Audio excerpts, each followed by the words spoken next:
inaugurated less than a week ago. But that's not stopped thousands of them taking to the streets ever since. Trump's latest threat to strip municipalities of federal dollars for shielding illegal immigrants sparked fresh demonstrations nationwide, including in his native New York. I'm here to stand with our Muslim and immigrant neighbors and friends in New York. We're a city of immigrants, and we should stand with our community. In the Big Apple, resistance to Trump's directive goes from the streets all the way to the town hall. We're not going to allow our police officers to be used as immigration enforcement agents. It's very simple. We have come so far in making this city safe and in building a better relationship between police and community. We are not going to take the very people who keep us safe every day and turn them against the communities they serve. It's as simple as that. Mayors elsewhere in the country say they've been planning to resist these kinds of orders ever since Donald Trump won the election.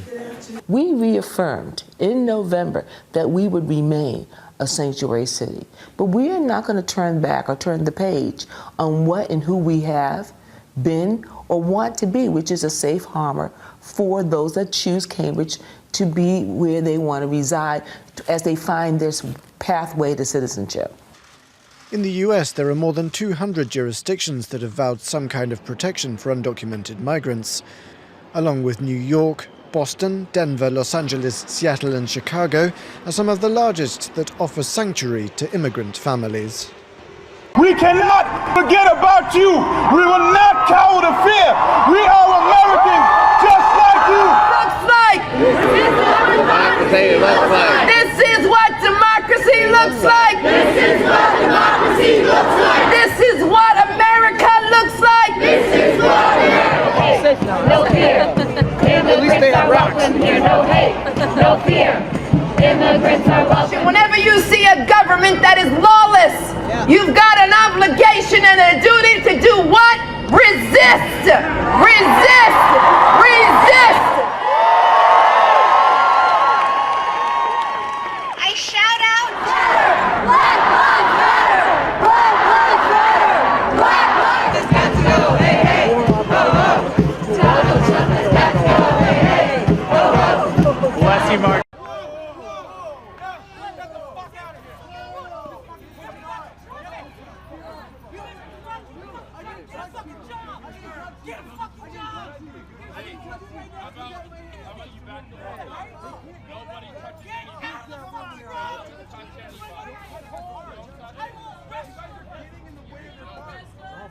She hit him first, so. They're hitting your ego. People that are really going to stop. Good God, dude. I can't believe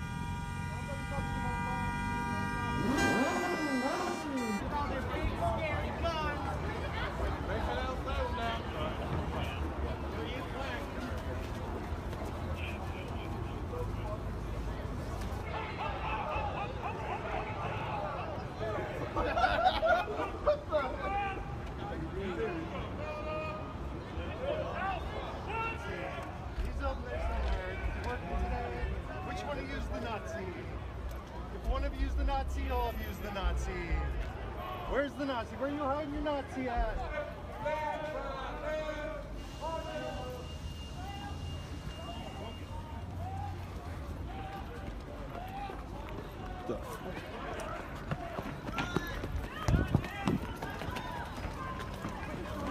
I don't know, man.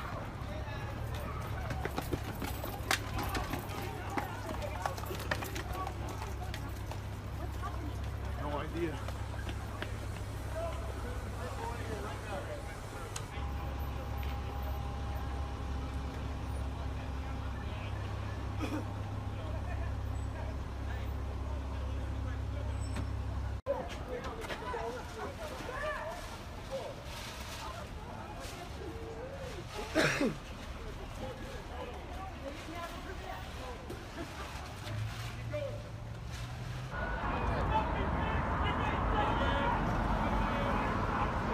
Republican lawmakers in 10 U.S. states have suggested bills to impose harsher punishments on illegal protests.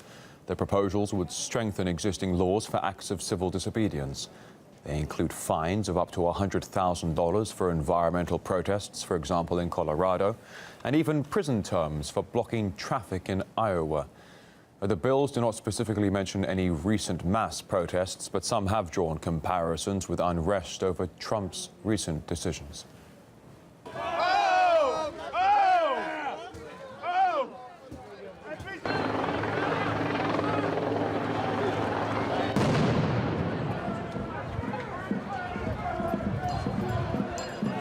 Apart from restricting violence, there are fears that the measures could result in a crackdown on peaceful protests.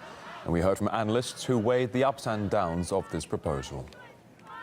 What's happening is an attempt to criminalize protest and dissent. Americans have always had protest. They've always been engaged in dissent. We have the First Amendment, the right to redress grievances, to assemble, to speak out. There is a difference when you're blocking traffic, when you're impeding people from going where they want to go. And some of these laws had to do with people who were fiddling around with oil and gas. No, those are different. Those laws are not considered unjust and therefore breakable. So there is a difference in the two different types of protests. People are concerned about some of these protests gone wild. And if there is a reaction to some of the more violent protests we've seen recently, we do have to be on guard. These were completely peaceful protests at the Women's March. People who just wanted to be there, either because they were pro-Trump or anti-Trump, who just wanted to be present. When the government conducts itself like that, it creates a confrontational situation.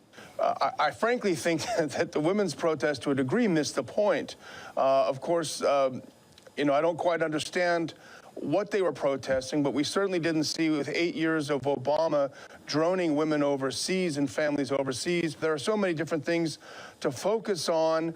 The idea that the person you didn't like ended up getting elected, I'm sorry, that's happened to me my entire life. We need fundamental change, and I don't think it's going to come from either of those two parties. And I think most Americans think that, too. Half the country didn't vote. Only 25% voted for Trump, 25% plus a little bit voted for Clinton. Most people are disillusioned. They want change. We're not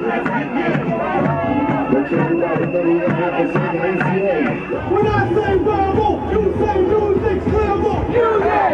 Music! Who move my hands waving, the shine of semantic as they like say that we raise it. Regular community folks, right? Who are directly impacted by Congress's reckless plans. If we don't get no justice, we don't get no peace.